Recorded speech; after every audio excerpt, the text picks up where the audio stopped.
Okay, I believe that it is 5 o'clock, so I'd like to welcome everyone to the Academic Standards and Curriculum Committee. The first order of business is the approval of the February 16th, 2020 minutes. Do I have a motion? So moved. Second? Second. Thank you. Okay, unless there are any objections, we'll say it has passed. All right, administrator report, Dr. Krauser. Great, thank you. Good afternoon, everybody. Sharing the agenda screen with you, but we're going to kind of kick things off this evening with a variety of report sharing outs, beginning with the high school, then moving on to the middle school, and then lastly, Dr. Ketterman is going to share a little about the elementary. So as per our last meeting, we talked about the high school grading proposal, and Dr. Ellis had done some additional research for an A+ update. So you have access to this document. I'm just going to show it for a moment and then allow Dr. Ellis to speak a few moments about it, open up for some questions, and then he's also going to share about an update on graduation and our plans for graduation under the COVID restrictions. So I'll turn it over to you, Dr. Ellis. Thank you, Dr. Krauser. It's a pleasure to talk with all of you again. As you will recall, back in the fall when we first brought the proposal regarding A+, just regarding about changing to a letter grade system, one of the questions that was raised was why not have an A+? We simply started at A, being 93 and above, and some questions were raised. Should we continue to have an A+ since we have a B+, a C+, and so forth? So I had done some research about some other schools, and at the most recent meeting, you had asked me just to go back and gather a little bit more feedback. So I did that. It's summarized here. I did go back and talk with the teachers again. They were part of the leadership team discussions that drafted the original proposal, and they came back fairly resolute that an A+ was not necessary.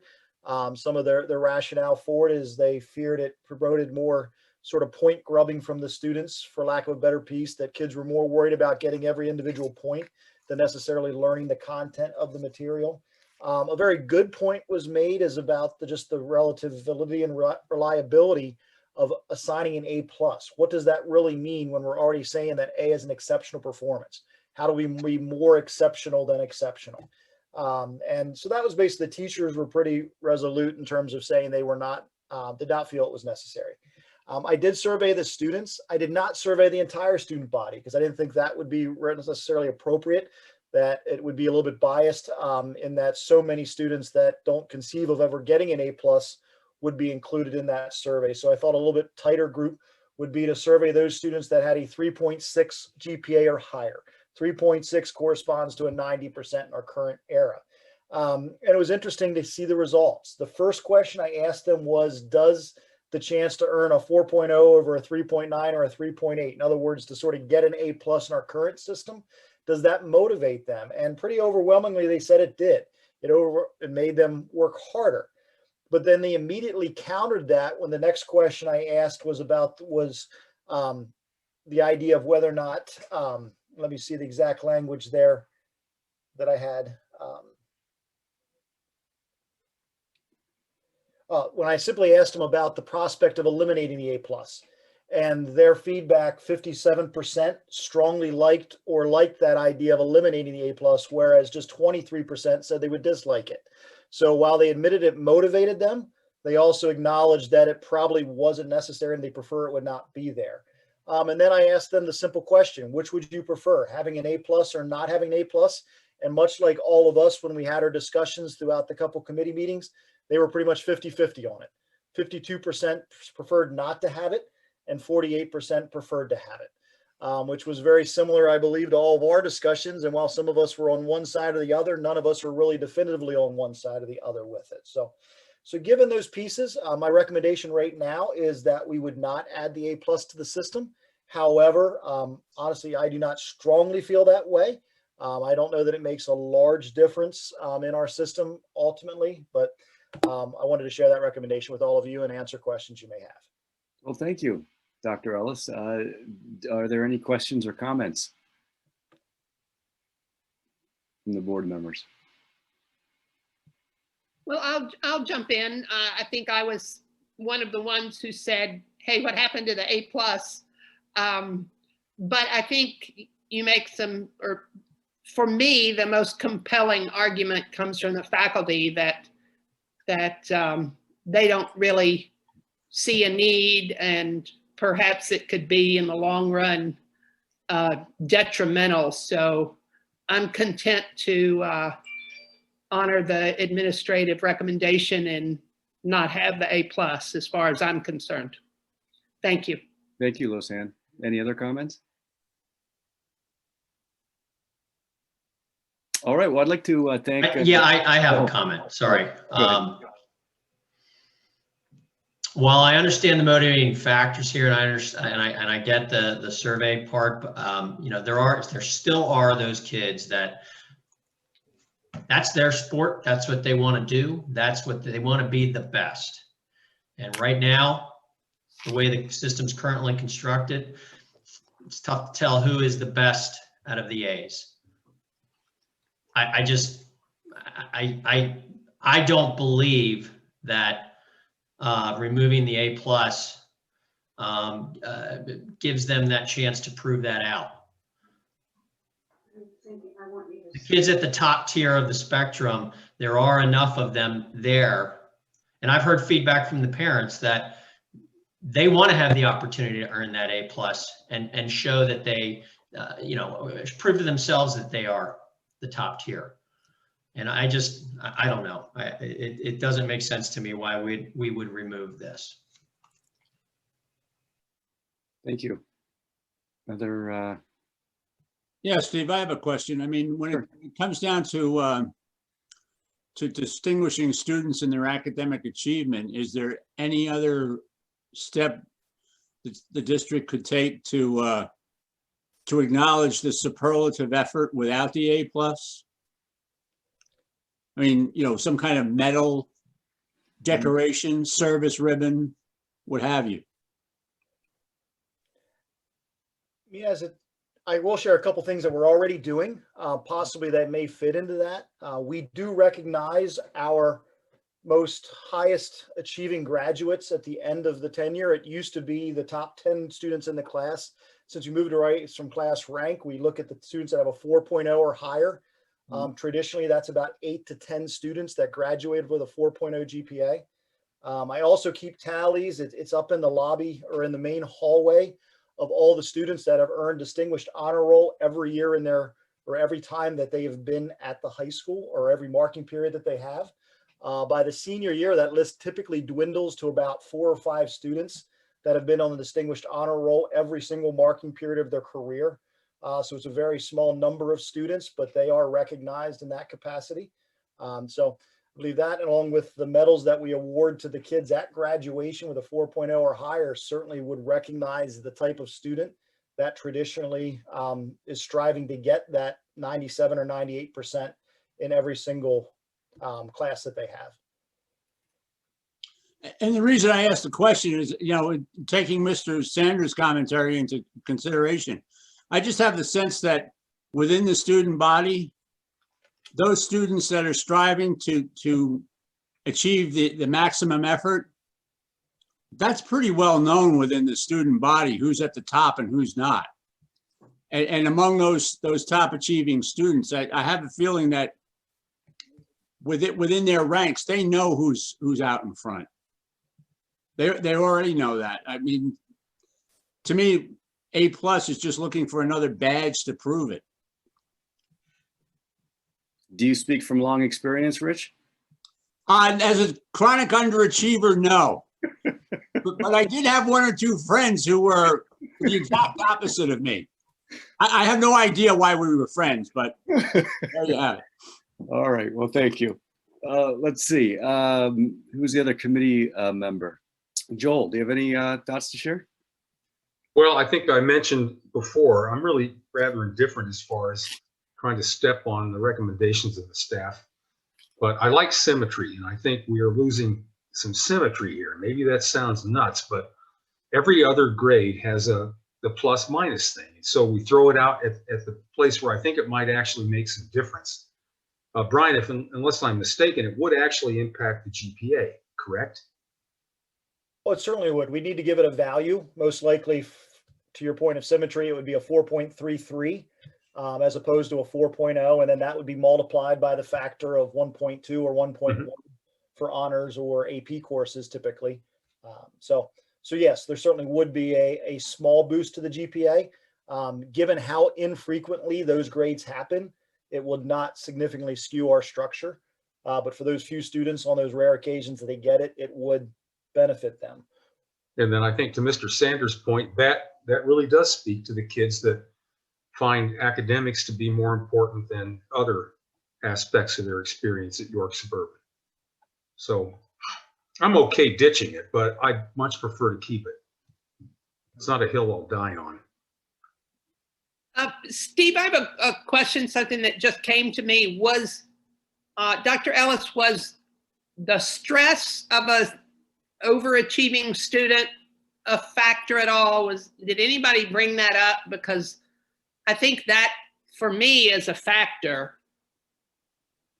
That was an anecdotal comment that came from many teachers, that some of our students that are striving to get an A+ in everything are among those that are most stressed. And, Right. and certainly there are some students where that is their one thing, as Mr. Sanders alluded to. A lot of those students are also some of our most active students as well that are mixed up in many other activities and in that piece. So for those students, it certainly is an additional stressor that comes about.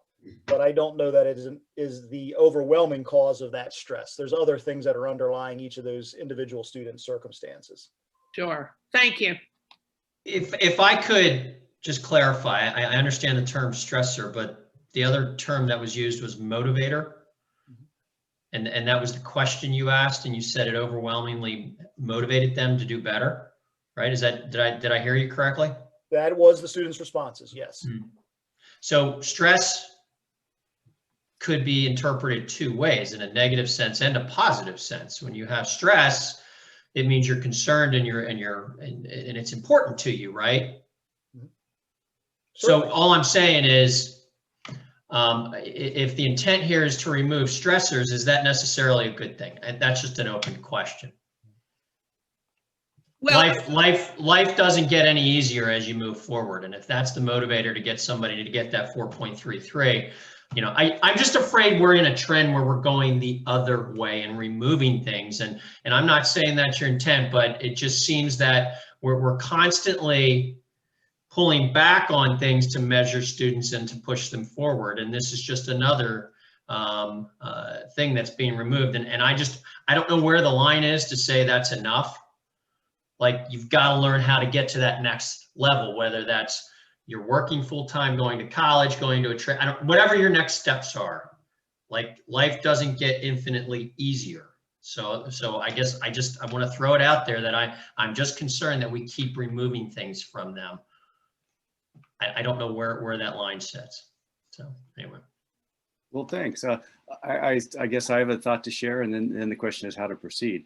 So both as the chair of this committee and my overall view as a school board member, something I've said many times that I'm most concerned about the culture of academic excellence, and that there is a sense that this is a school system that is special with respect to bringing a kind of recognition to academic excellence that is a step above perhaps what we might expect from public institutions. And I think that's been a long-standing cultural feature of York Suburban, which I hope continues long into the future. Okay, so with that said, on the face of it, it would seem to me that an A+ is a nice recognition to my own views on the culture. On the other hand, I think Dr. Ellis, I mean, what you presented was quite convincing. I mean, I thought what you presented was very informative. And my position is a bit like what I said before, in that I want to be deferential to, I think, the administrative recommendation on this. That's not to say I really do share some of what you're saying. So I've got the philosophical attitude, and how's that figure into this particular decision? If the administration doesn't recommend it, then I'm happy to support that. And I think the teacher feedback on that issue was key from my point of view, and sort of tilting it one way or the other. So, so I take it then that we're of split views on this in terms of the board. So I'm open to a suggestion. Is this an item then that we want to take to a full board vote, one way or the other, with the recommendation that the committee was split, or do we just want to let this go at this point?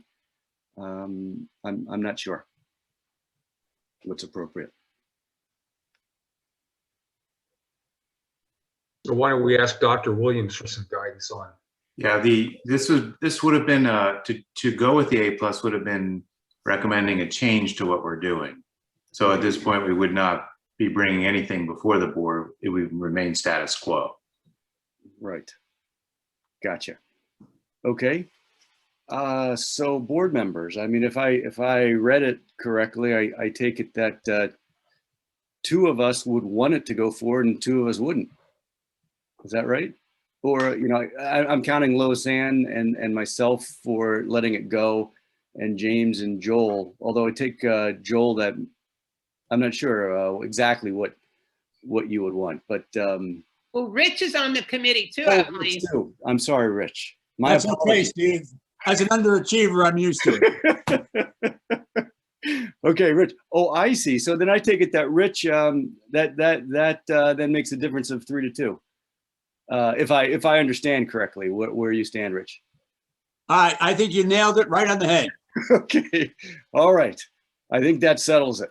All right. So I think we will not move forward on this. Thank you. Okay. I think we can go to the next item. The next item is again from Dr. Ellis, and he's providing an update on graduation.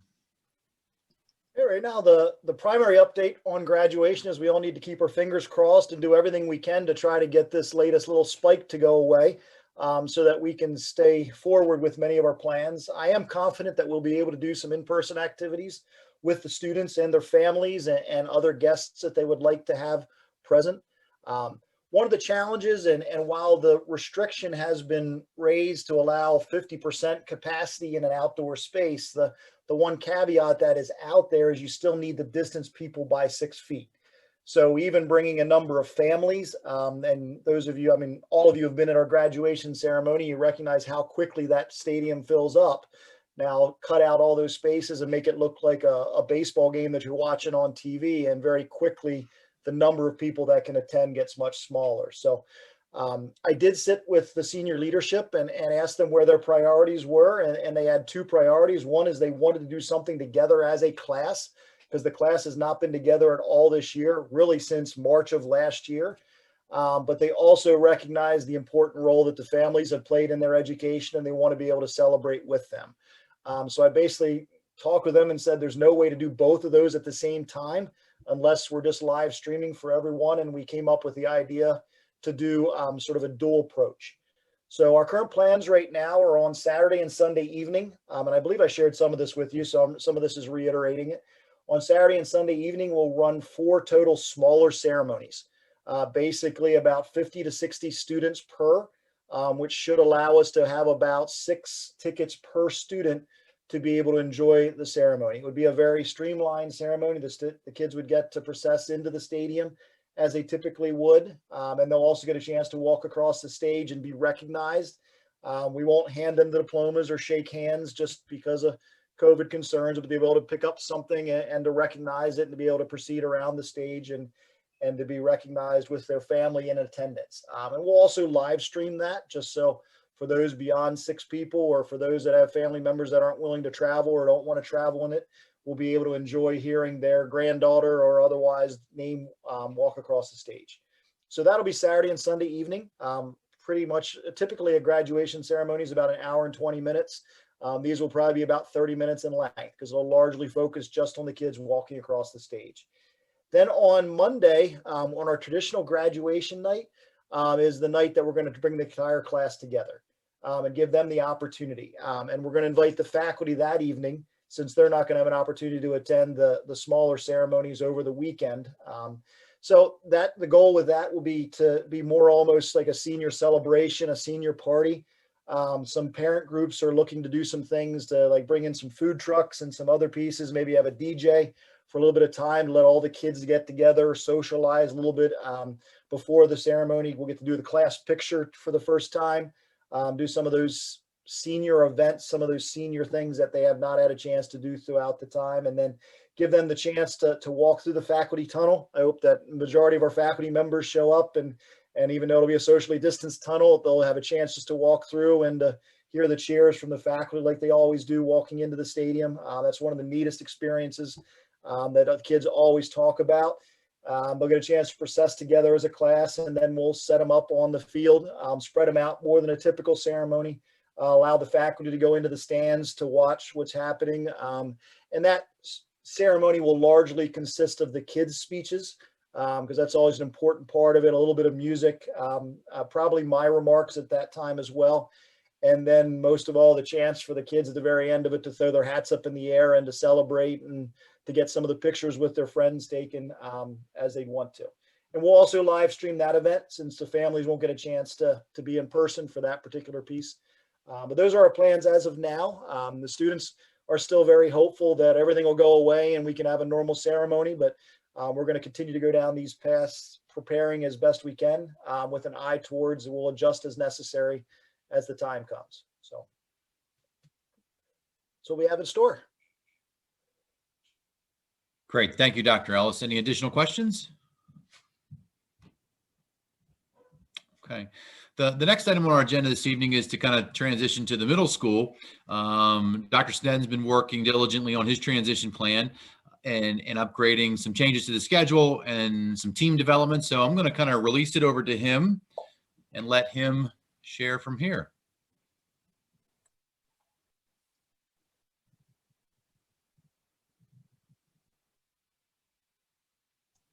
All right, thank you, Dr. Krauser. I think the most exciting part about this whole presentation is I do not have to use the word COVID during the entire thing. So that's an exciting opportunity. So to talk a little bit about kind of some stuff we're doing here at the middle school. So some of the stuff was already in action whenever I came on board here at last year, and some of it we're just continuing on. Others is new, and kind of what Ms. Bedell and I are able to bring our new spin and taking our building forward. So I'm a big guy of liking things to be visual, and so we have been using this visual here, which is our 3-year goal. So here in year 1, we're working on building the foundation of the things that we want to see in our, ideal and model middle school. Year 2, we're going to talk about framing the structure. And so I'll talk a little bit about what those changes are going into next year. And then our 3rd year there is getting it under roof. And so kind of putting those finishing touches on it from there. So just to take you through our 3 goals that we are for each year. And one of them you'll notice here is goal 1 is the same for all 3 years. When we talk about structuring a middle school setting that supports educational and social and emotional needs of students, that's consistent through all 3 years. We're never going to lose sight of that goal that guides us through everything that we're doing. So here in year 1, we've been talking about providing high quality aligned interdisciplinary middle school instruction. Some of that aligns with the comprehensive plan and our work with our UBD remodels that we've been doing this year. And then goal 3, we've been talking about exploring opportunities for heterogeneous instructional classroom environments. And so we got to navigate through some of those discussions and seeing what that might look best here at YSMS. So let's fast forward to next year, looking at 21-22. Goal 1 staying the same. Goal 2, we're going to talk about here in this presentation, what does a heterogeneous instructional classroom opportunity look like here at YSMS, and how does that differ between 6th, 7th, and 8th? Goal 3, talking about providing individualized instructional opportunities for students, and that comes from our increased use of student data that we'll be engaging with starting next year as well. And then finally, getting it under the roof, we have here, our school-wide use of student data to guide that individualized learning. And then goal 3, engaging students in some metacognitive goal setting opportunities so that they also have that ownership over their own progress as well as their student data. But first, let's take a look and just talk about next year. Here are our big bucket items that we're going to be talking about next year. So we're going to be, and we're fully prepared to roll forward with this into a true middle school teaming structure. That has been one of the challenges this year is, our students aren't teamed. So when we talk about students commingling together, we have had a little bit of a struggle with that because we are set up currently much more like a high school. So our students will be on, each grade will have 2 teams, and I'll show you what that's going to look like. We're going to align our unified arts schedule. Currently, if you're familiar, our students every 20 days has a new unified arts, and that is it's its own calendar, which creates some scheduling nightmares for counselors. If we need to find a student, every 20 days, the student has to essentially change where they're going. If we get a snow day, that creates some issues as well. So this is going to be aligned with the marking period now. We're going to be moving towards a heterogeneous learning environment in some of our classes. We're going to be incorporating some student intervention opportunities for ELA and math, which is especially important given the challenges of this current year, that we're going to be able to work to fill in some of those student gaps that may exist moving forward. And then we are fully ready to go. We're capturing data this week as our spring data benchmark. And so we're going to be incorporating data into our instructional planning, into our grouping, as well as coordinating those student supports. So here's just an example of what a team is going to look like. One of the things that we did as our leadership team was really try to focus on there not being a super team, if you will, that each of the teams are well balanced, that they make the most equitable use of resources and supports for the benefit of all students. You'll see we even went so far as to not have them named Team 1 or Team 2 or Team A or Team B, instead trying to provide a common name that is universal for all students. Overall, if you're familiar at all with our schedule, there's not much changing with the schedule. Everything is looking very similar. As opposed to this year, everything will be realigned so that students are transitioning at the same time. Currently, we're staggered. But I will draw your attention to the very end of the day. One of the things that has really helped, if you've ever been here on Sundale at the time when students are dismissing, it gets very, very congested because of being landlocked here in the community. So we are going to continue our staggered dismissal by semester. That will help us be able to control that flow of traffic at the end of the day.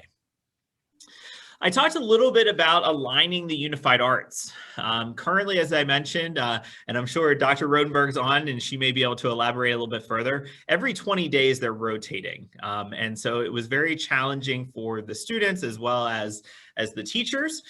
So what will happen next time is rather than having their UAs for a full 90 minutes, they will have 2 different UAs in that time. So let's say if it's 7th grade, their first UA may be Roots and Wings, and then after that, they will go to Wellness.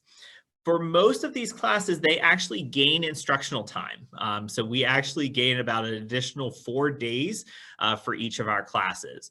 Wellness is a little bit of the exception to that because of there being 3. They just have to realign and they're going to create their own internal rotations that will still keep that same amount of time that they were previously, but they are just going to be rotating within those pockets of those classes that they have. So talk a little bit about data, and we started trickling this in this year. We are very excited that Acadians is actually now through grade 8. So this is going to allow us as a district, as we start taking that elementary data, to be able to track that and be able to see student growth the whole way through middle school. So that just started this year. So we're capturing that data using IXL, CDT currently in science, and then incorporating PVAS growth as well as past PSSA performance. All of this data is going to come together, and I've been working with technology to create a number of reports that we're going to be able to run at any point to be able to make meaningful use of this data to guide our instruction.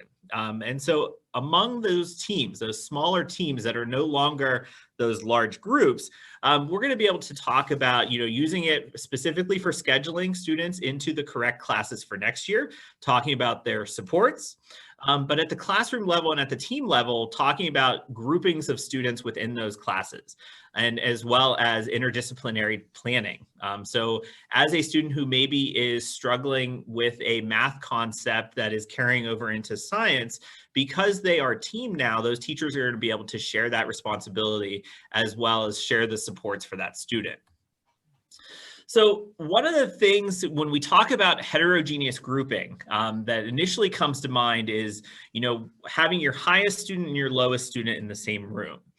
We are not going that route. We're looking at something called cluster grouping, where students are going to still be heterogeneously grouped, but at no time do you have the extremes, your highest students and your lowest students all in the room at the same time.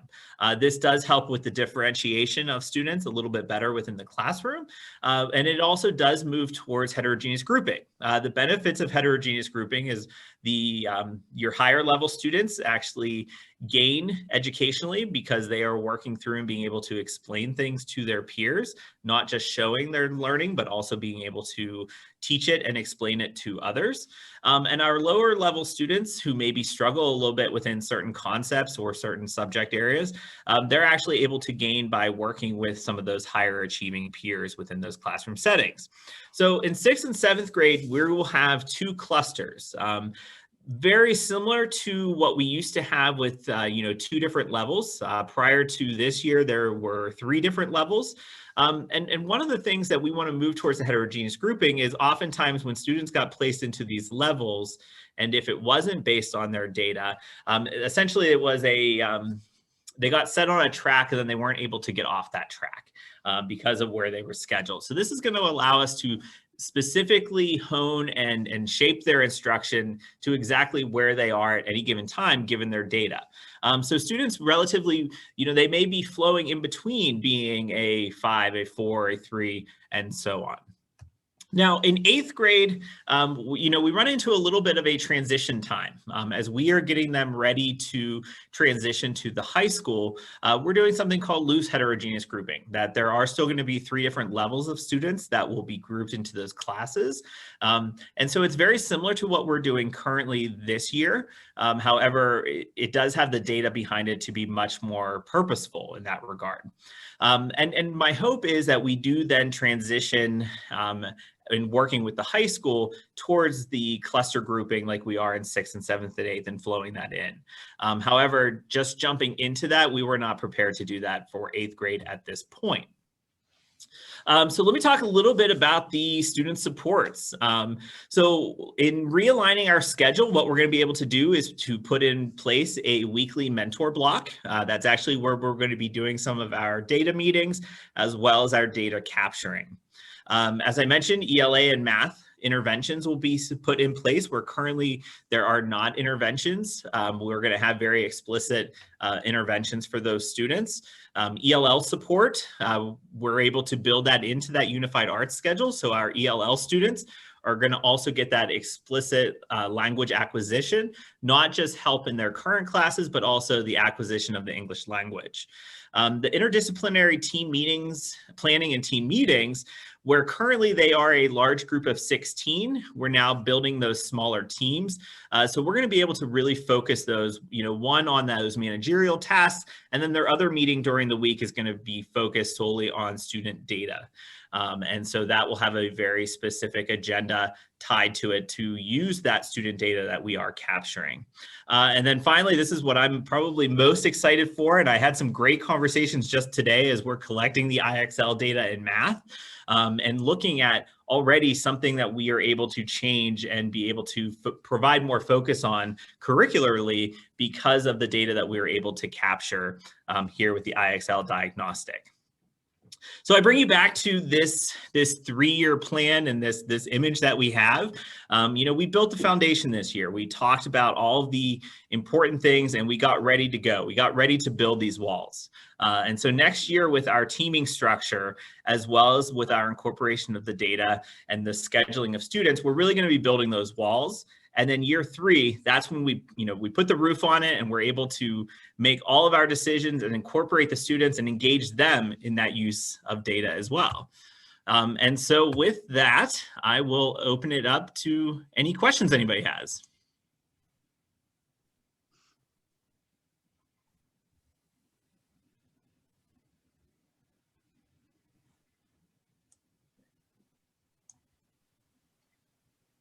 Just quick question, the clusters, Dr. Snedden, when you're talking about 6th and 7th grade, how do you differentiate those clusters? Is it grade driven? Is it teacher input? Can you provide some more detail around that? No, absolutely. So all of those data pieces that we talked about, so their Acadience data is going to be grouped into that.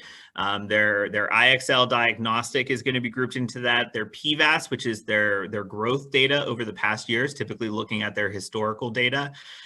Their past PSSA performance. Obviously, this year we will not be able to necessarily use that because it will be 2 years old. Because of when they took it previously. All of that then is assigned into that bell curve. So each of those data pieces is assigned into that bell curve. And then from there, that average of where they're falling for all of those, it's going to be putting them into that group of, either a 5, 4, 3, 2, or 1. From there, what we then do is the teachers are going to be able to take a look at that and be able to then make those further recommendations that if there is a student who, maybe by data, they were falling as, let's say, a 4, but they work their little tails off and we want to put them into that cluster group of a 5, there is that opportunity to be able to take a look at that. But solely mathematically, it's going to put them into a cluster grouping based on that data. And maybe I missed this. Do the kids or the parents know where they're sitting in a cluster?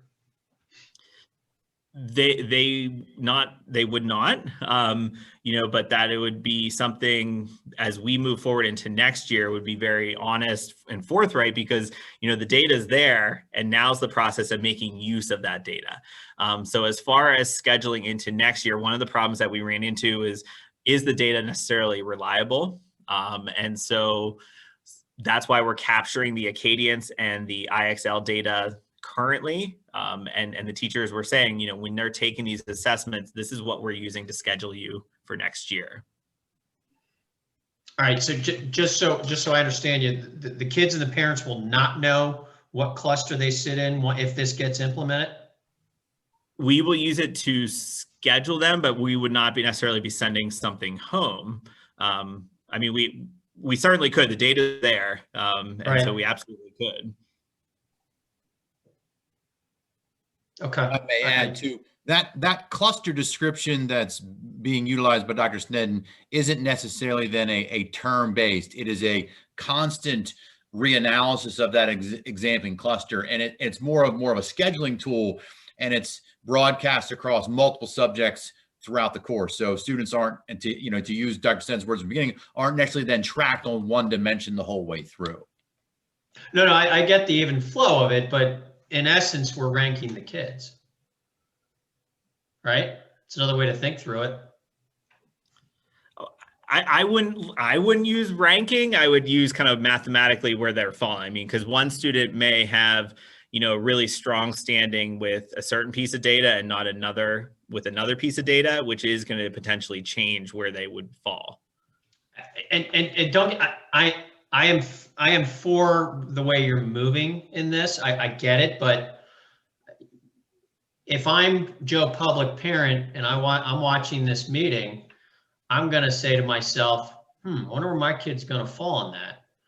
And I'm not necessarily sure I agree with where they're at. Or if I don't know if this gets implemented and I start questioning why my kid's in a certain class and I come knocking on your door, Dr. Snedden, and I say, well, I think my kid's in with the kids that are struggling in English, and my kid certainly is not struggling. Why is he or she not in the top tier? You know what I'm saying? Like, I think there's some room for interpretation here that may need more communication with the parents to some degree. No, maybe I'm off base. Maybe I'm not understanding it correctly. No, I definitely see, really what we're talking about is it keeps the extremes, the really high and the really low from being in that same class. But overall, the heterogeneous mixture, it will not necessarily be known for student or parent necessarily where they would be falling. Okay, and where does the gifted services play into the curve? realistically, they're going to fall into that high extreme, into that fifth cohort. Although I will say, using it solely based on data, that may not always be the case. Right. You know, if they aren't necessarily performing academically in the data, they may not be in that say number 5 group. No, I get it. I get it. Gifted doesn't mean you work hard.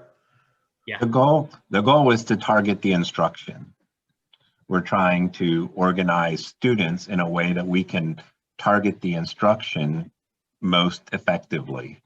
So if we have a group that we identify with a specific need, we can then target the instruction for that particular need. The goal then is, as we see people develop and change, as the next assessment comes out, we will see different performance levels of different students and then adjust accordingly. We're not looking at grand overall schemes. We're trying to continue to drill down to very specific skills, and that's our goal, to get to more and more specific data and target instruction on specific needs so that we can address those issues. And if we can address a need with 10 students and instead of trying to individually address the need with 10 different students individually, then we can optimize our instruction. Dr. Snedden, what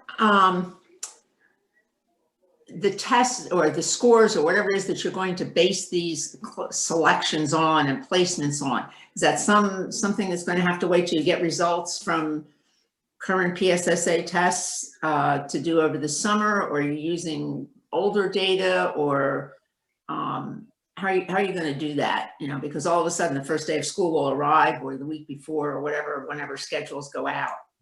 Yeah, so currently, you know, where I would like to group PSSA performance data from last year into part of these conversations, obviously they did not take PSSAs last year.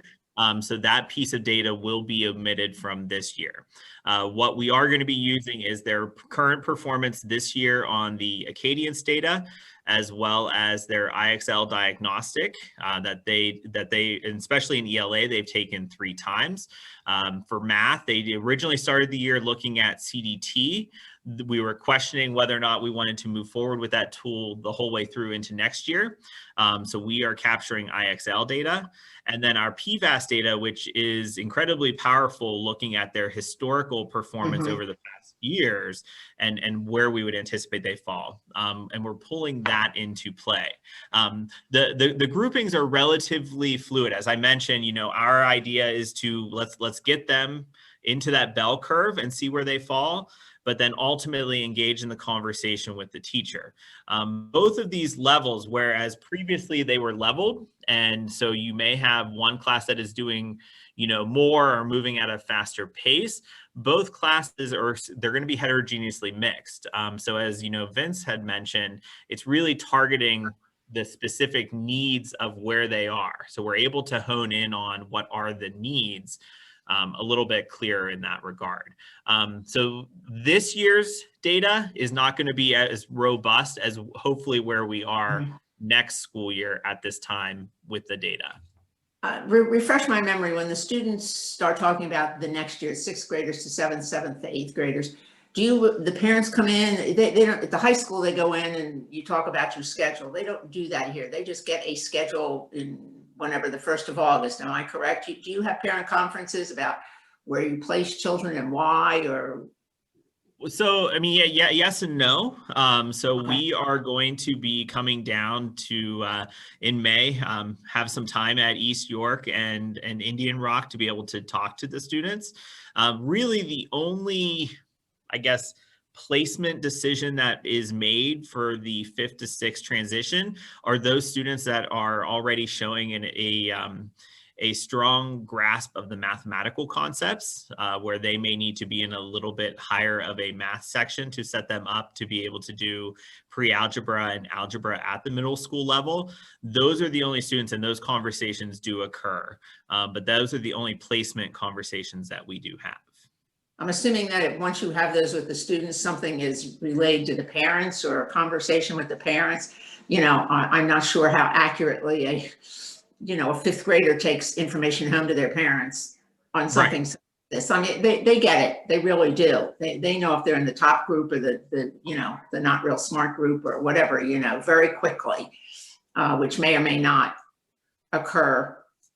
If they can say, well, all the classes look like this, or a lot of classes have a lot of, and kids are pretty good about that, I think, working with people at different levels. But I'm just concerned that the parents be made aware of, and, that we're ready to explain to them what's behind this.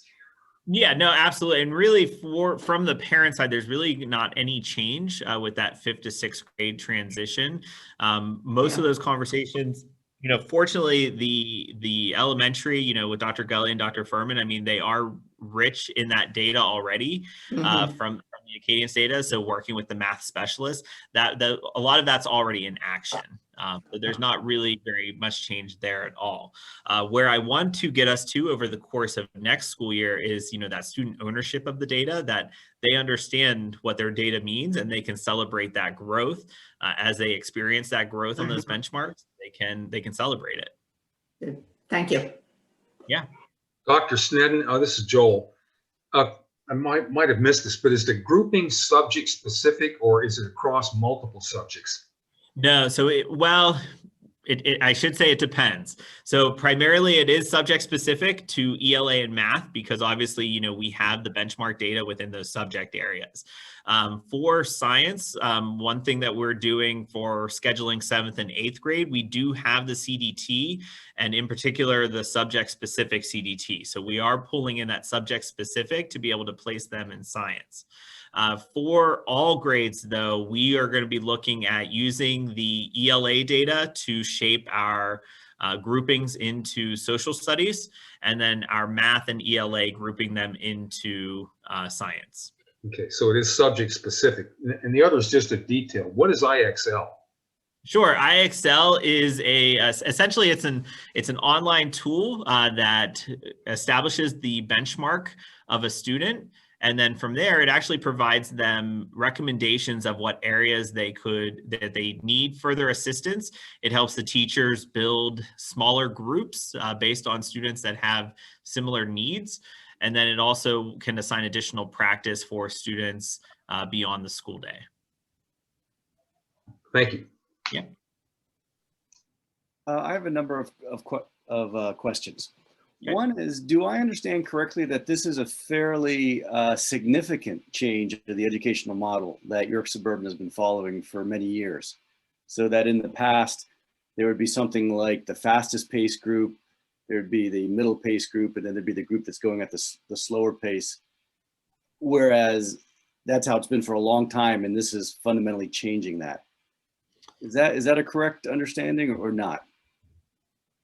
I wouldn't go so far as to say it's a major change. And Dr. Krause, I don't know if you have anything to add there as well. Yeah, I mean, I think this is where the complexities of what often happens, I'll say from maybe neighborhood communication about what happens with scheduling versus the reality of what happens in the scheduling might make it seem a little bit more where students were lined up and they were paced in a 0 to 100. That's not the case. Data has always been an integral part of that. And kind of what Dr. Snedden's describing here is, and I'll use Mr. Henry's terms, this is based on that instructional component.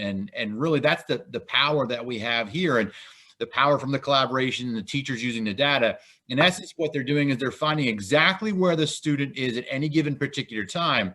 And by using that data, we now have the ability to grow them to their maximum capacity.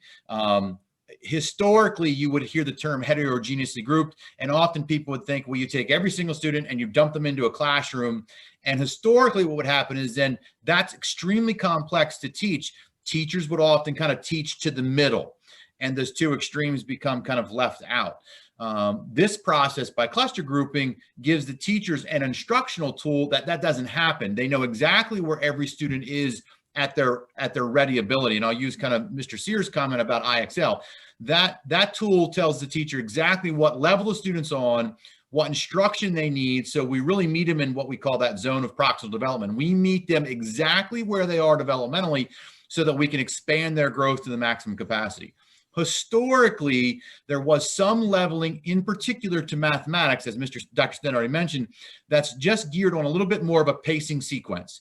And that's preparing those particular students that have, and I'll use the word, a much more mature analytic and abstract thinking that become algebra ready, and they pace a little bit faster over time. So from a scheduling perspective, and I'll say from when I was scheduling through Mr. Shire and even back to Mrs. Gross, it's not too much of a shift because we're taking the data that's coming out of the elementary school. We're getting a little bit of a robust nature of every single student and what their needs are in both mathematics and literacy, because inevitably we don't want math to drive literacy schedules and we don't want literacy to drive math schedules. So there was a lot of that kind of hand selecting students. The power that's happened over the last couple of years, and again, to comment Mr. Henry, is that now we have digital tools that allow the placement of data points to help place those students with a much more precise pen with much more supportive data to give the teachers exactly what they need. So I don't know if that helps with the question, but it's not a massive shift the way that we've placed students in classes from the past. What it's doing is this process is giving the teachers a much more robust tool belt of resources to absolutely let the student exactly where they are at that moment in time. And that's the fluidity that Dr. Sten was talking about.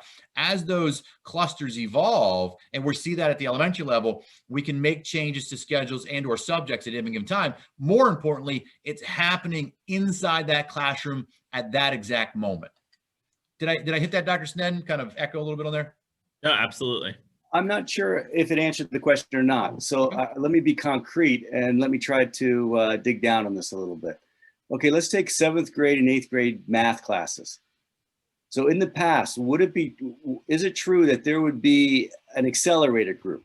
That is, there'd be a cohort of math students, all of whom are thought to be of a similar accelerated status. And then they would be clustered in that class. Whereas this is a proposal that is changing that, where there would be a math class now that would have, say, a cluster of the accelerated plus some that are in the middle, plus it'd be the way that chart depicted it. Well, is it correct that that would be a difference between the way it will be? Or not. Correct. And I'll let Dr. Sned now a little bit too, but historically, yes. And as I mentioned, math has always been that unique descriptor because math is one area we've had concrete data on for years. So we're assessing where students are what we would call algebra ready, that have that ability to think in that abstract sense, and they have accelerated through that end of 6th to 7th grade, where we're assessing, pre-assessing, and then diagnosing their predictive path. Yes. So math is unique. So yes, math has had that same piece. And I think I heard Dr. Snedden say that's still going to exist. That's correct. So math that is still going to exist. So those students that typically, based on that data, we typically have about 2 sections per grade that are that advanced level math. So those would still exist. So essentially, they would be a separate section when it comes to math, specifically to that.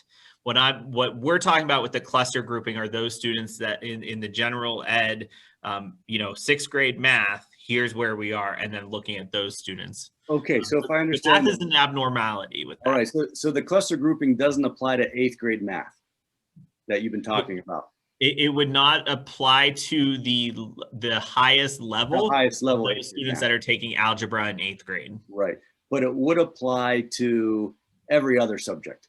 Correct. Got you. And am I right that traditionally, just as there was a high level math, there was a high level science, there was a high level ELA, there was a high level in these other subjects, and that's no longer going to be the case? There was, but I would go so far as to argue, kind of what we were digging into is there really was not any difference between the 2 different levels that we were offering. And some of that is from diving into what assignments, the grading practices that were put in place, is that although on paper we said that there was a difference, there was not a difference. So you're saying the actual pacing of, say, the high level ELA and the next level down was actually the same in practice? Essentially, yes, as they were progressing through. Now, I mean, it may have been, several days off. The advantage to what we will be doing with the data component is, where you maybe had that group where it was let's say your 5, 4s, and 3s, but we were not making any adjustment to push, those highest level students further. And we weren't necessarily bringing up, the lower end of that particular class either. We were teaching to that middle area. Whereas using the data and what we're going to be doing with our cluster grouping is going to allow us to become very explicit and implicit with exactly what we're doing with the instruction. I see. Well, I do have some concerns. I mean, maybe you can get that from the drift of my questions. And I'll perhaps express them like this. One is that when a teacher's faced in an environment where the pacing of students has a great variation within a single class period, that increases the difficulty of the teacher from being able to corral all of that.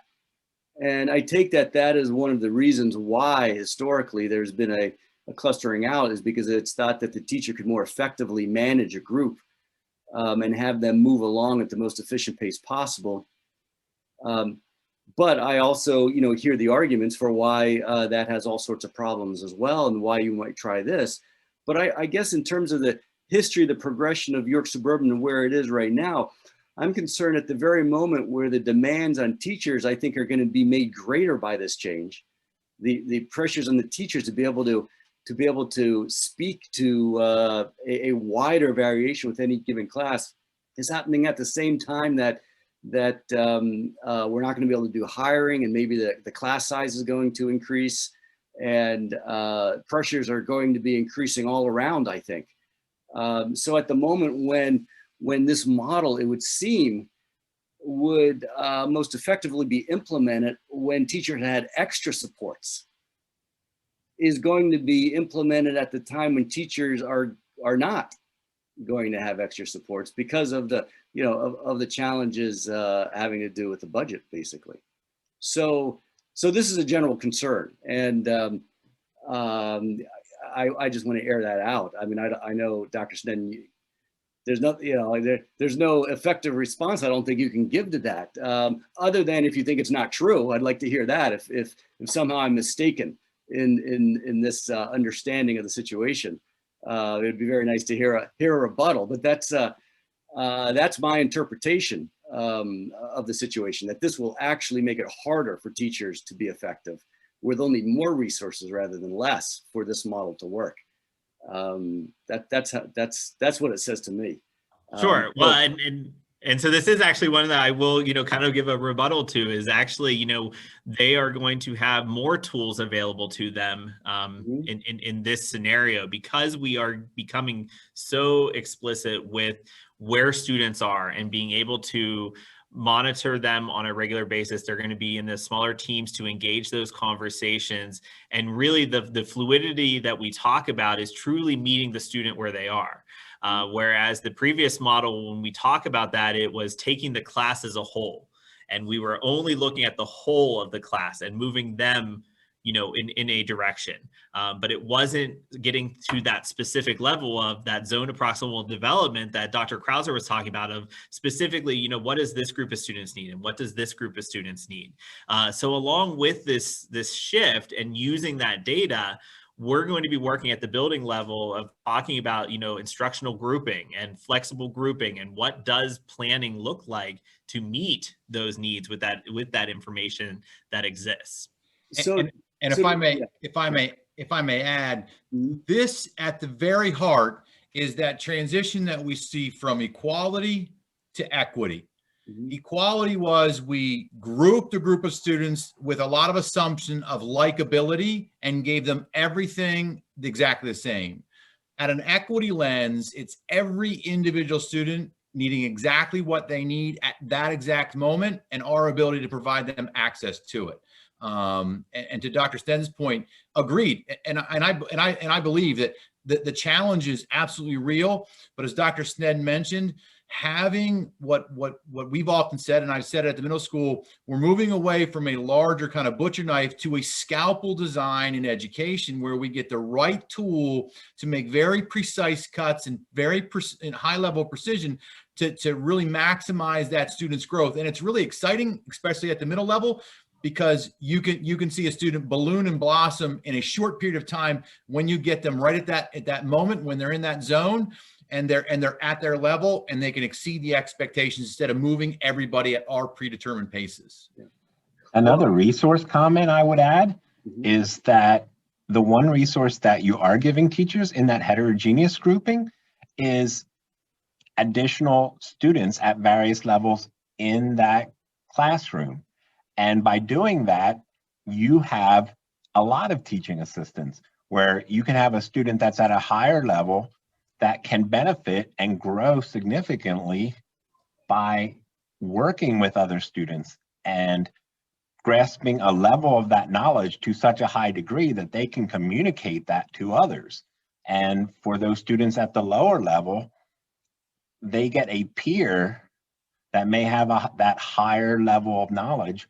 And so instead of lacking resources, in fact, you've provided the teacher with an avenue to provide additional support in that classroom with a greater relationship between the students. So and peer thank you. instruction. Yes, I've got one more quick comment and one last question on my end. Let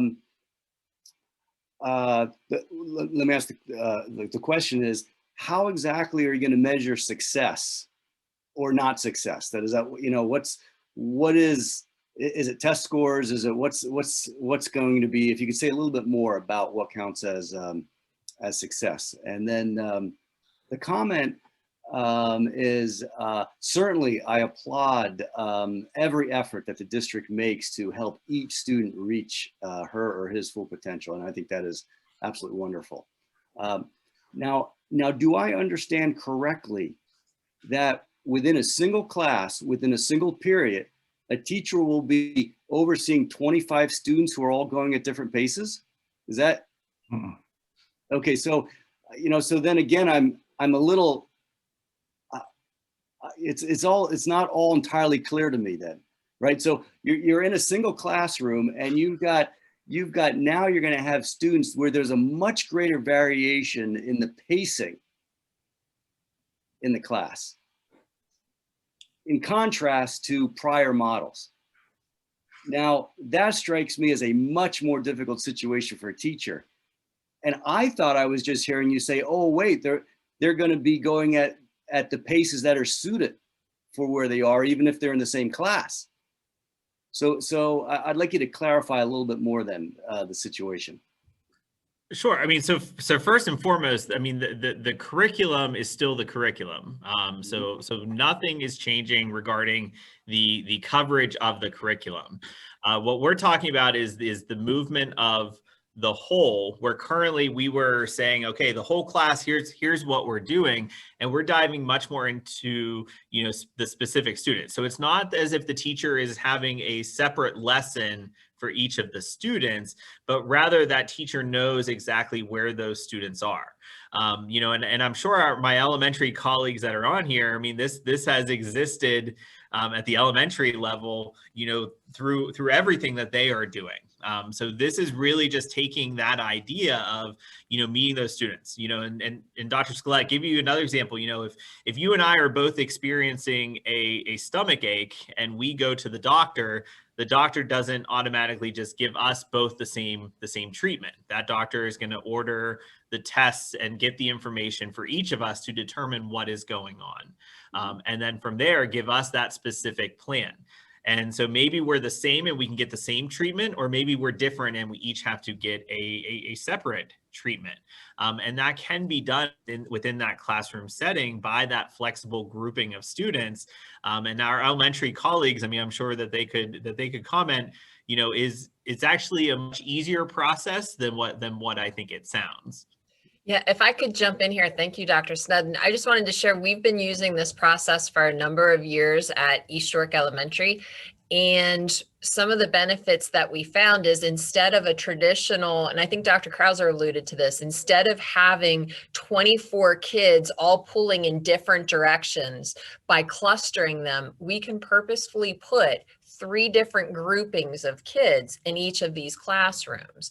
And so the students get the benefit of working with varied individuals, but they also get the benefit of working with like peers, so that that teacher, while the teacher's providing, there might be some whole class instruction, but beyond that, once they get into these flexible groups, that's where the teacher is then going to pull one of those 3 clusters, and they might be providing some individual, this group might need enrichment, this group might be ready to fly and be pushed.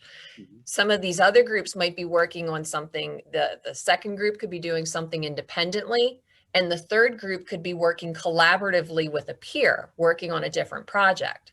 Speaking for my staff, we're already talking about all of the fantastic things they built this year during that hybrid instructional model. How can we use that for those independent and collaborative stations within the classroom? So they're already looking at repurposing the work that they put their blood, sweat, and tears into this year.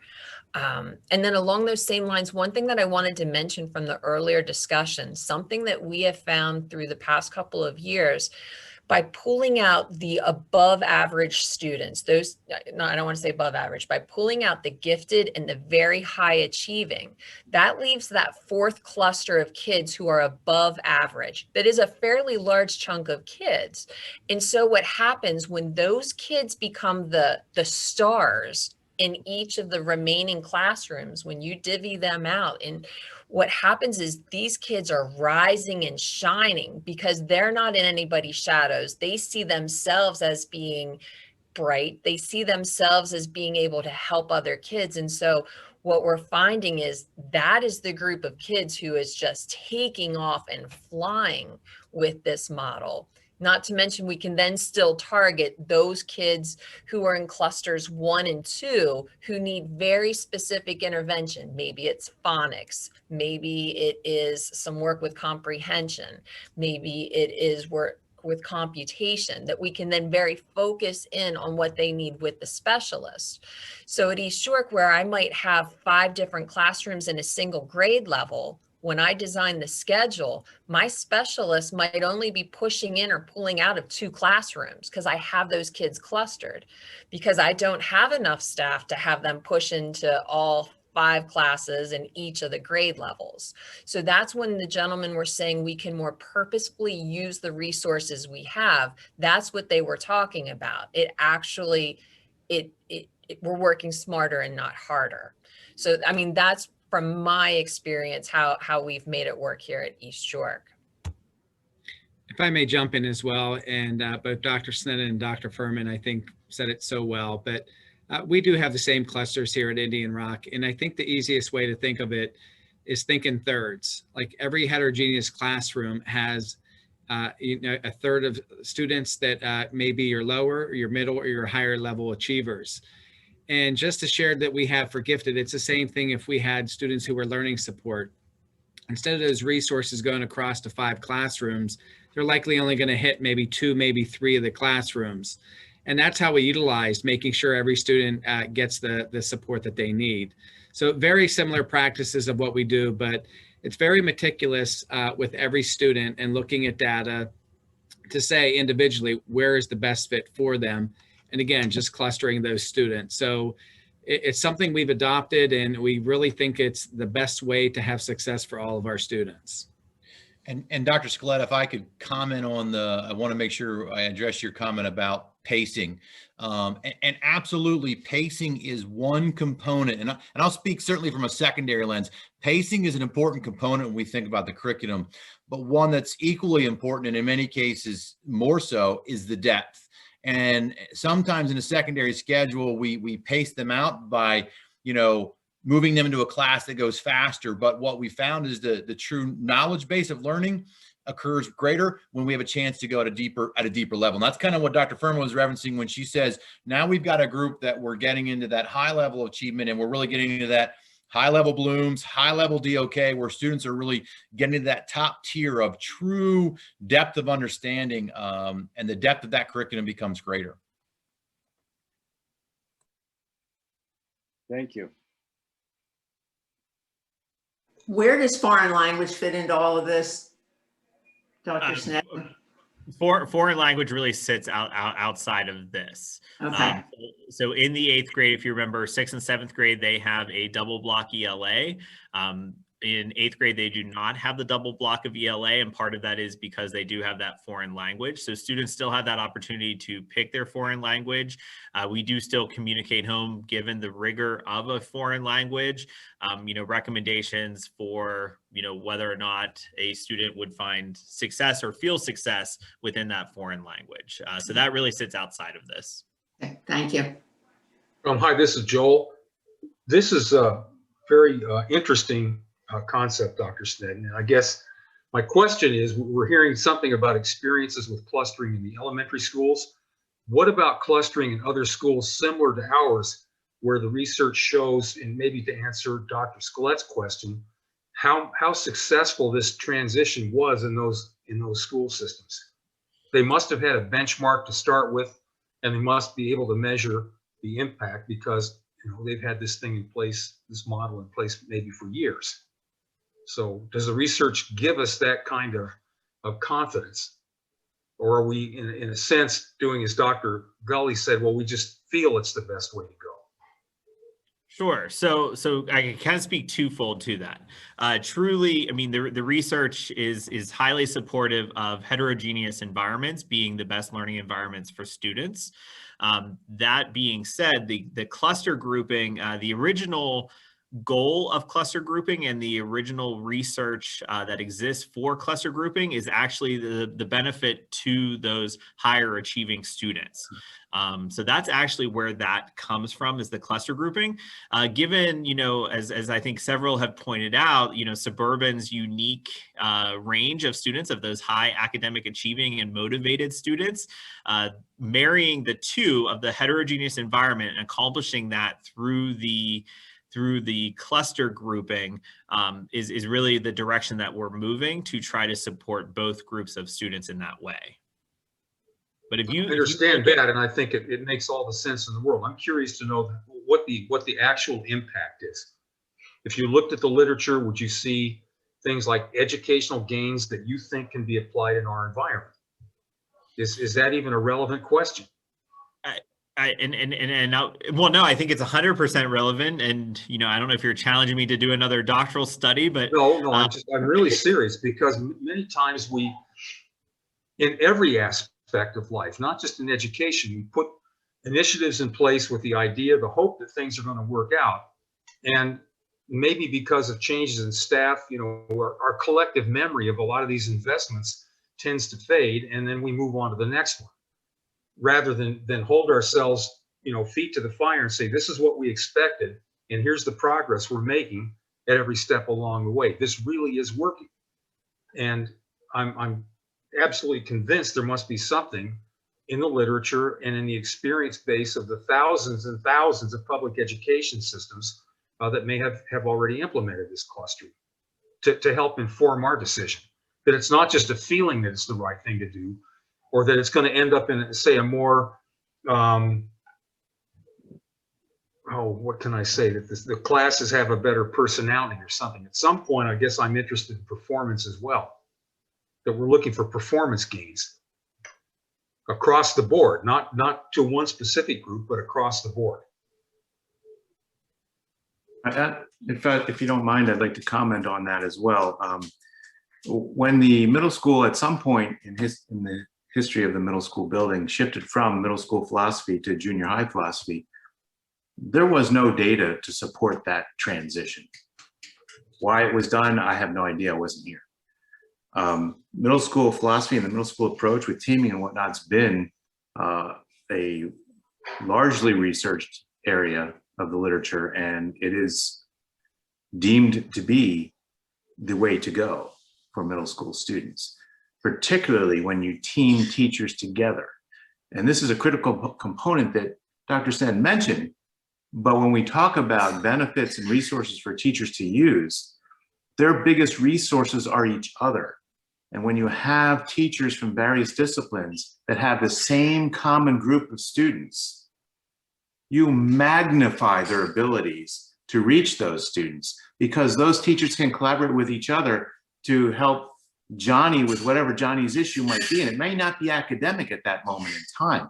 It could be something outside of academics that's really impacting his academics. So if those 5 teachers can work together, they can tackle Johnny's issues in a different way to help him find success. So the teaming structure that was abandoned at some point in the past is something that really needs to come back. And Dr. Sten's working hard to bring that back. And I cut my teeth in public ed in 1985 and 86 in a middle school that embraced middle school philosophy. I saw it work, I saw it in action, and that's why I'm so passionate about this. And that's why I'm so grateful that Dr. Snedden has taken on this challenge to get us back to where middle schools should be. So I applaud your efforts, Dr. Snedden and Dr. Krauser. This is where this building needs to go. And if we look at our student achievement in the middle school level over the past handful of years, it's not something I would write home about at this point in time. And we need to change that. And this is the best way to approach that change, through a practice that has been well researched and well supported. I'll get off my soapbox now.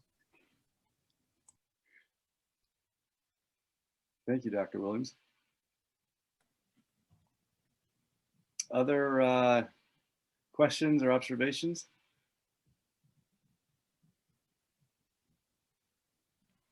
Okay, great. Well, thank you, Dr. Snedden.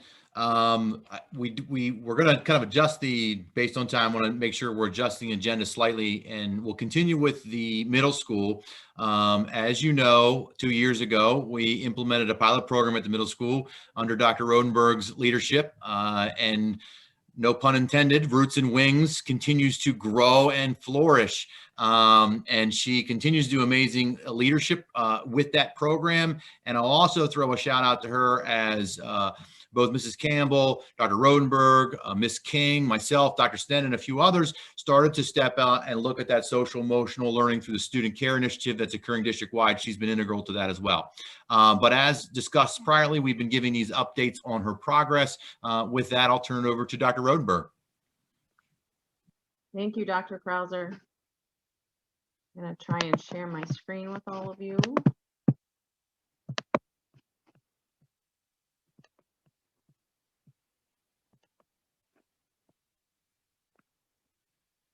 All right, so I just want to start by saying thank you so much for the opportunity to present again this year. I'd like to start with just a quick recap of our progress thus far, if you will. So just as a quick refresher, Roots and Wings, of course, aligns with 2 of our comprehensive plan district goals. The rationale behind it is a course that's focused on various aspects of social emotional development. Those include understanding and managing our emotions, setting and achieving positive goals, feeling and showing empathy, establishing and maintaining positive relationships, and then making responsible decisions. So just the other evening, actually, at our future focus committee, we were talking about the fact that social emotional learning provides life and career skills, no longer being called soft skills, but really by employers being called essential skills that all workers need, that then any employer can tailor that employee for our tech savvy world, how is needed to meet those 21st century needs. So within Roots and Wings, during the 3-year span of the course, 6th, 7th, and 8th grade, these 5 key skill areas are built into the instruction. So in year 1, which believe it or not was last year, we focused on self-awareness and self-management. For year 2, in addition to the self-awareness and self-management, we have added social awareness and relationship skills. And for next year, we will add the addition to those previous 4 with responsible decision-making. This year in year 2, I do focus on responsible decision-making with the 8th graders. because they're at such that pivotal point of their school career where lots of decisions have to be made, both as 8th graders, but then of course continuing into high school as well. So with that said, this was actually a slide that I shared with you last spring, looking ahead to what I thought the fall of 2020 was going to hold. So you're going to notice some adjustments to it. In that year too, we did add daily gratitude journals as part of the course. At each of the grade levels, there was a grade specific component that you can see there. 6th grade with character quotes, 7th grade with some reflective journal prompts, and 8th grade we read a book called The Last Lecture, a biography, if you will. We had to eliminate a couple of projected topics because of our adjustment to the hybrid schedule. But in their place, we added some social awareness components. We actually do an activity where we look at how you read people's emotions from their eyes, which seems particularly relevant in our mask-driven world these days. We also look at social awareness with looking at love languages, which, as I tell the students, have very little to do with the mushy-gushy love thing that they think of when I say that word initially, and more to do with our interactions with other people, whether it's peers, colleagues, family members, etc. We also look at relationship skills, including friendships, both toxic friendships and productive friendships. And again, I already mentioned the love language component as well. So just to give you an idea of the differences within this year, for our hybrid model, as Dr. Sneddon mentioned earlier, we do still have the 20-day rotations. In the hybrid model, I met with students 8 times face-to-face. During our Wednesday Zoom classes, we met at least 3 times over the course of those 20 days for Zoom sessions, and covered the various topics that you see listed here for 6th grade, 7th grade, and 8th grade.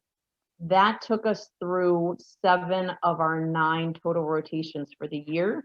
For the final 2 rotations, we're meeting, of course, 4 days a week, which is now 15 total in-person days approximately, and has allowed the addition of some additional topics that the 8 face-to-face classes did not allow for. So as I'll mention later, even though this is year 2 of the course, there's been at least 5 different iterations of Roots and Wings so far in those 2 years. So just a couple other curricular highlights. Every day, the students in Roots and Wings build their emotional intelligence with 3 different daily activities that are listed there for you. Again, we used to do gratitude circles in the classroom, which were exactly what they sounded like. We adapted this year in the hybrid model by doing them via Zoom, so we could do them socially distant. Brain breaks, the students are introduced to at least 5 different brain break activities during our time together, as well as 5 different mindfulness techniques that we try out. Within every course over the last 2 years, in each grade level, we update their electronic, what are called their My Emotional Regulation plans. These are done in conjunction with Ms. King, our school social worker, and the copies of them are available to all staff, and they will eventually be available via Infinite Campus, so they can be accessed with really a click of a button. In 6th grade this year, it's Mr. Showbaker, the guidance counselor, who comes in and teaches a lesson on friendship and also effective communication. And then Mrs. Goodhart comes into 7th grade to start, at least this year, it was starting the college and career readiness plan for each of the students. I say started because it would have started in 6th grade, but with the shutdown in the spring, she's had to go back and do the 6th grade component and the 7th grade component. And we have adapted both a paper version, but we've also done this electronically for our top students and students who are absent for various reasons along the way. So we have been able to capture that with our 7th graders within Roots and Wings. So once again, I shared this quote last spring, and it seems particularly relevant this year because, of course, we're living through transformational times, and it's been transformational for our parents, for our students, for teachers, and even our courses of study, if you will. None of it, of course, was by any of our choices, and overnight it's kind of made this topsy-turvy transformation of school. So Roots and Wings has been able to be delivered consistently, both in hybrid and top environments, and of course now our 4-day model as well. With the proposed 2021-2022 schedule changes, Roots and Wings, as I mentioned earlier, will be in its 5th iteration in 2 years. And that's not taking into account, of course, all the natural tweaks and adjustment that takes place between rotations. But with that said, I truly believe that the course is far better now than it was during version 1, and I believe it'll definitely continue to improve over time. And I'm especially grateful for the fact that the board and this committee in particular had the foresight to support this course, its mission and its purpose prior to the pandemic, because I definitely feel like it's given our students a leg up, if you will, in managing what have been, again, unprecedented and definitely stressful times. So in keeping all that in mind, for the fall, again, as Dr. Snedden mentioned, we will see a schedule change in the UAs. So we're looking at 48-minute periods for 45 days. So some additions to our 3-year plan. In the 6th grade, 6th graders will engage in what's called the Courage Project, where they'll actually look at an individual in their own life who they believe demonstrates or shows courage, but then also compare them to a famous person as well. 7th graders will do a character trait book study. Right now in these last 2 rotations of Roots and Wings, we're testing these 2 ideas out as time allows us to. 8th graders will engage in a social justice project where it ties into that whole responsible decision making, looking at their societal purpose, civic involvement with issues that matter to them. We're going to look at reincorporating the neurobiology of stress and emotion on the brain with the various brain regions. We started this last year prior to the shutdown, so my current 7th graders remember some of these terminology. 6th graders, it will be new to them. Some trauma-informed or otherwise healing-centered practices for students, again, particularly as we recover from the pandemic, if you will, which is why for year 3, particularly at the 8th grade level, we're going to do a unit on grief and coping, because so many students have suffered loss in some way this year. And then finally, at the 7th grade level, we're going to do a self-advocacy unit, part of which, with a partnership with York Township Police, will be a self-defense component. So looking forward to all of those additions. One highlight and some data that I would like to share with you, on par with the Pennsylvania Department of Education, we celebrated at the middle school as well as in many of the other buildings in the district, Cell Day. And that was, we celebrated at the middle school to make sure we hit both of our hybrid groups of students on Thursday and Friday, March 25th and 26th.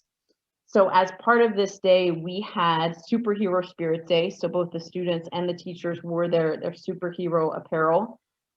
We did a beginning of the day check-in as well as an end of the day check-out to monitor, I'll say, emotional wellness. We did music in the hallways between common passing times. We had funny fail videos playing at lunch to encourage some laughter. And each class for approximately 5 to 7 minutes, some teachers did whole periods, some did smaller chunks of time. Every class period, there was some kind of cell activity, and you can see the list of possibilities that were there. In math classes, students took a student wellness survey, and then we ended the day with our first ever virtual pep rally, complete with the funky chicken as part of it. So that was our Cell Day, and I'd like to share a few Cell Day data highlights with you. Again, the data was pulled, it was grade specific, so 6th, 7th, and 8th grade completed in math classes. And because the research demonstrates that safety, hope, and connectedness are indicative of students' overall social emotional wellness, that's what our survey focused on. So I'd like to switch over and share with you some of those data highlights. So to start, for our daily check-in and check-out, you will see here that by the end of the day, I'm happy to report that more students reported feeling awesome than at the start of the day, which was one of their possibilities. Also, half as many students described their feeling as ugh at the end of the day. Unfortunately, the same number of students reported feeling awful at the end of the day as did at the start of the day.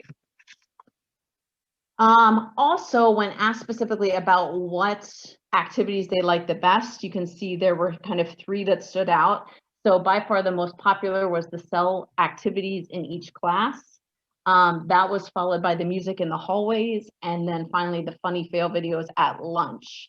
When asked some of the highlights, the happy mood in the hallways and classes, or the vibes were commented by several students. They enjoyed dancing the funky chicken. Floor hockey that was played in gym class was a big hit. So kudos to Mr. Payne and Mr. Sawyer. Drawing motivational sayings on the sidewalk for ELA, and then quote posters for social studies. And finally, in family and consumer science and 6th grade ELA class, students got to make slime. So those were some highlights that they pointed out in their survey. In terms of overall feelings of safety, I think this question was a big shout out that mitigation efforts have made students feel safe during the pandemic, by far and large by the results. So the mitigation efforts were working in making students feel safe. Grade level comparison of the school year. So another positive is overall students are feeling positively about the year, despite all of the changeability. My concern in looking at this was we still have approximately 25% of each class that's feeling poor or awful about this school year. So it definitely left some concern despite the overall positiveness of this question. Not surprisingly, I don't think to any of us, students indicated that they missed the fun of school, in that the mention of field trips, assemblies, dances, sports, special days, adjusted schedules, all of those things were definitely things that they're missing with this, again, unprecedented year. Hopefulness that next school year would be better. Overall, they were hopeful. 91% of 6th graders, 93% of 7th graders, and 93% of 8th graders. Students identified the following as their top 3 misses. Special days, anything from caught in the middle day to fun day, of course, was missed. Their friends overall, and then their seating at lunch being things that they really miss about this school year. So here's where I feel like the data gets particularly telling as to the social emotional wellness of our students.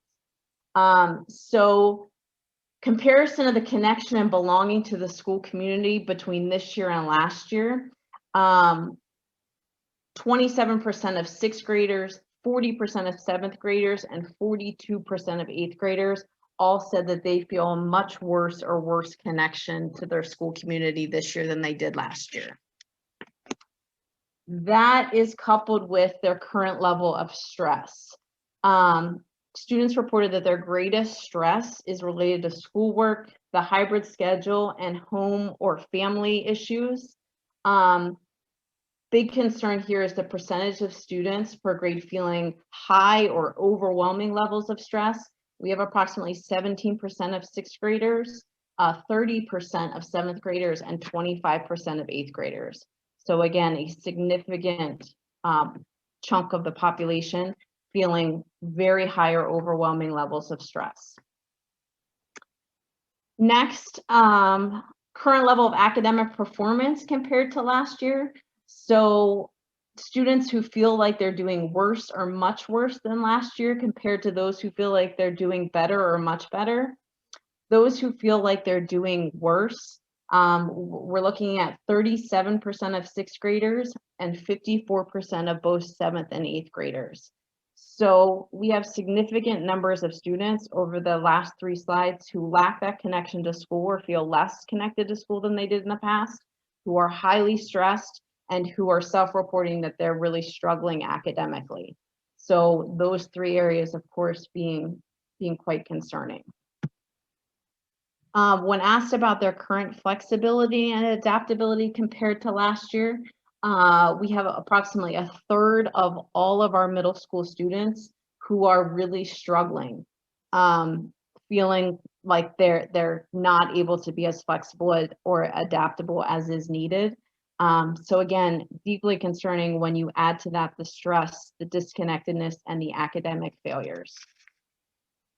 Unfortunately, when we couple that with this last one, so the comparison to their current social emotional well-being compared to last year, we're looking at approximately 43% of 6th graders, 52% of 7th graders, and 49% of 8th graders who feel like they're really struggling compared to their level of social emotional wellness last year.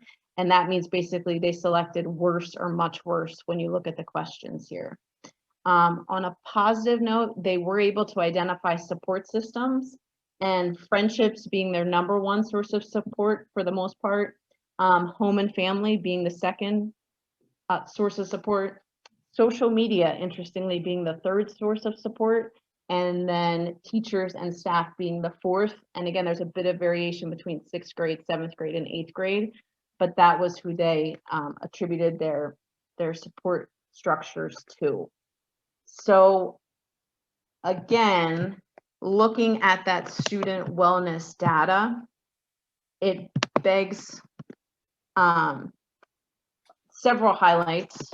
I would say that students are clearly feeling stressed, academically deficient, disconnected, and struggling socially and emotionally. So I really think that we need to consider as a whole what additional supports can or should we be offering our students beyond our normal school year transition plans, because obviously this has not been a normal school year, and they're definitely feeling and self-reporting higher than normal levels of stress and academic pressure, and all of those pieces as is indicated in that structure. Again, a couple other questions for consideration. How can we best support our students and parents in recovering from such a life-changing year? Pre-pandemic, we already knew, based on our PACE survey data, that our students self-report higher rates of depression and anxiety. So what sorts of consistent interventions are available to help our students cope and recover? How can we avoid making students feel any more academically behind than they already do? Again, a third of them reporting like they already feel much worse about that than they did last year. And again, mindset matters. How can we celebrate and appreciate the positive aspects of the pandemic? How have we grown? How have we improved? What life lessons have we learned going through this collective trauma that we've been a part of?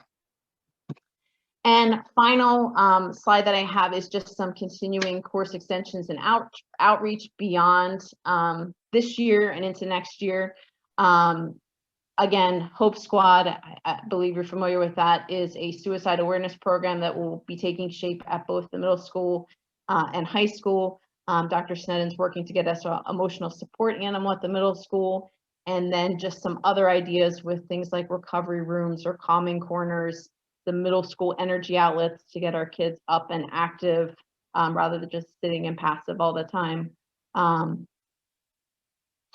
So again, I appreciate having this time and chance to share with you, and I am happy to answer any follow-up questions that you might have about Roots and Wings or our cell day data.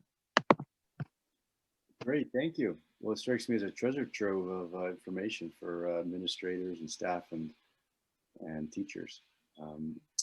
So mindful of the time, Dr. Krauser, I don't know if you have a proposal, but my thought is if there's a few, get a few comments from any board members, and then we'll bring the meeting to a close.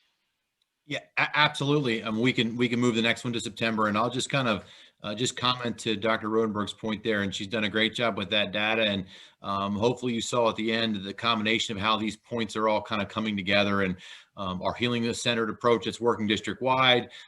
Next month during the report, I'm going to share next stage of the PAYS data, and Ms. King's going to talk about the groups that she's been running with Mrs. Jackson.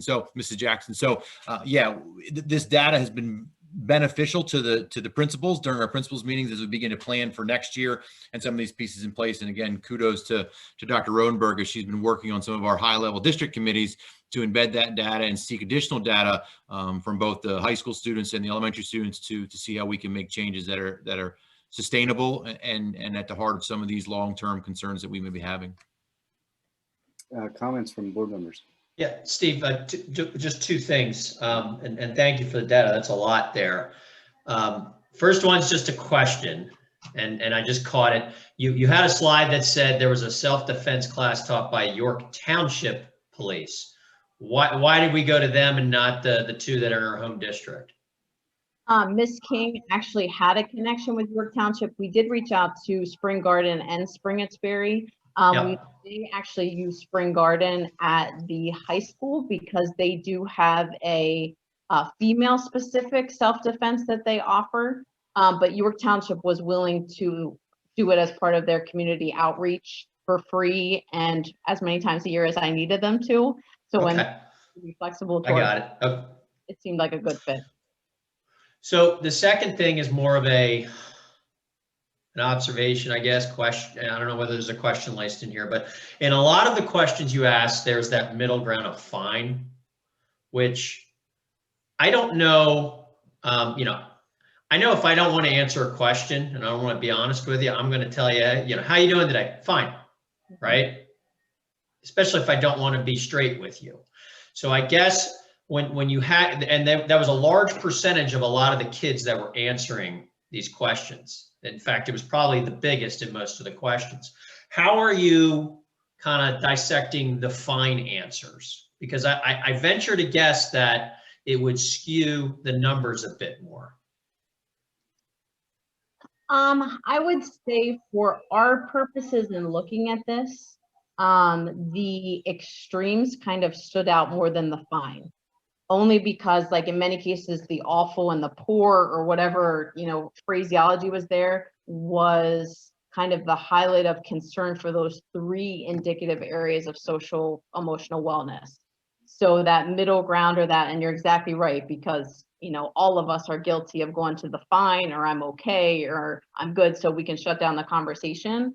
But I would say the extremes, particularly on the negative end, are really where I'll say I looked as I went through the data, because that was an indication that there's struggle and that things are not okay. Because again, from that test pleaser mindset that we all fill out surveys, you would be less likely to choose those options, especially trying to please the test maker, so to speak, that as human beings, we tend to be more guilty of. Okay. Thank you. Sure. Steve, if I might just, my hat is off. I'm so proud of this course that we're able to offer this and that all three grade levels are getting it. I wish there was some way we could measure by the time they, move on up into the high school, if we're really going to have, more responsible and better coping high school students because of this experience. So just thank you. And I know that it's sort of been a team effort all the way across, but you've done a great job, Sarah, and just keep up the good work, because I can't tell you, I'm just so proud of this. I think we need to, sing it from the highest buildings that we're doing this. I think a lot of other districts could benefit from this concept. So thank you. Thank you. Steve, I have a question, if I may. Please. But I'd like to preface it by saying that, initially when I was listening to you, Dr. Rodenberg, I was fine. But the further you went, I'm like, holy cow. It sounds like we've got some real challenges when everybody comes back to school. You mentioned the concept of additional supports. And I'm going on the premise based on the data that you've shared with us, that we're going to need some external supports. Are they going to be sufficient to the need, do you think? I'll be optimistic and say I think anything additional is better than, you know, what we're currently offering. So I think anything that we can do in addition to what we're already doing is beneficial. And I'm completely open to suggestions. And again, I, you know, have the data, but I am not an administrator or on the leadership team on that scale to make those district decisions. But I definitely believe that our students are telling us pretty clearly that they need additional things that we're not currently offering them. And again, taking this year into consideration for what it is, but also knowing that it's going to take us a while to dig out of the, I'll use the word, the trauma that this year has inflicted upon all of us on different levels. So I hope that answered your question. Well, actually, in part it did, but a follow-up, if I may. What I was driving at is not to put any additional burden on you and your colleagues, but I'm going on the premise there are going to be some students coming back where the level of trauma and emotional upheaval is going to require serious behavioral emotional support from an external institution or agency. And that's what I was really driving at. Do you think we have the external supports, the community-based supports, or organizational supports from, say, healthcare facilities that could help us get to where we have to be with our student body? I think we do. I just think we could make more partnerships always in those support areas. And I know in talking to Ms. King, I believe our numbers of outpatient services, the large umbrella, has tripled this year alone. So I can only expect that moving forward, we're going to continue to see those numbers rise for a period of time. Thank you. And I'll comment to that as well, Mr. Robinson. I think what I know that Ms. King, myself, Mrs. Campbell, and some of the local agencies have been, is that great concern is all local communities are seeing the surge. What pressure will it put on those supports? And I think, as you saw on Dr. Rosenberg's last slide, as many internal processes we can put in place, we're almost applying that starfish poem where we're all walking the beach. And if it's one starfish, one student, and we make a difference right there, we're going to make it happen on that particular day, all hands on deck. And that's really the power that we've seen from some of the initiatives like the Hope Squad, you know, these Let's Talk videos where we're really trying to tease out and as the data suggested, that very top tier of students that are in, for lack of better terms, a crisis need that we've been addressing. And so I would agree, like Dr. Rosenberg, we're optimistic that our local services will support, but in the same breath, I'm also a realist to know that they're going to be stressed to the max. So we're going to keep pushing for them to rise to the challenge as well, and hope for the community-based organizations to step up to the challenge that we're going to face next year, because it is right now of a major concern. Thank you, Dr. Crowther. Certainly. Other questions or comments?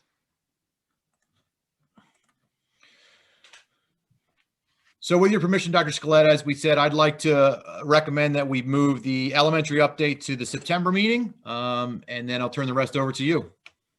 Okay, well, thank you. And I don't have any further committee chair report or information. Is there any public comment? There is no public comment.